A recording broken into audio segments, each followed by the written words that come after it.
Subscribe करे खातिर लाल button दबाई और भोजपुरी के ताजा अपडेट पहले पावे खातिर घंटी वाला बटन दबाई।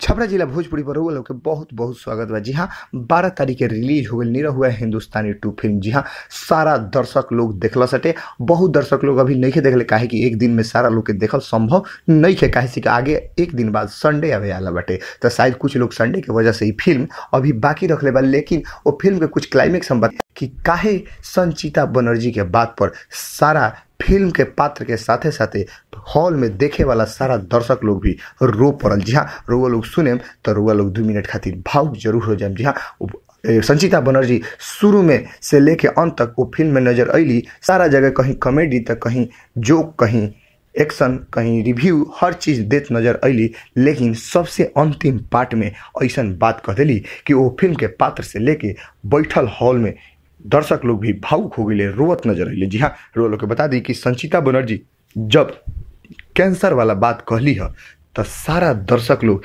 रो पड़ल हटे। जी हाँ, ओमे के और दर्शक लोग के देखल गई हटे कि वो लोग बहुत भावुक नजर आवत रहा जब संचिता बनर्जी कैंसर वाला बात कहली है। तो अब कौन कैंसर वाला बात कहली है सारा चीज़ खोल के हम तो ना बताएं, लेकिन कैंसर होखे के बात एगो कहले बड़ी जौना से सारा दर्शक लोग रोए पर मजबूर हो गई बा। लेकिन एकरा के विस्तृत रूप से देखे खातिर रुआ लोग के तो सिनेमा हॉल के रास्ता धर ही के पड़ी और रुआ अपना प्रिय छवि गृह में सिनेमा देख सकतनी, जौना फिल्म के नाम है निरहुआ हिंदुस्तानी 2।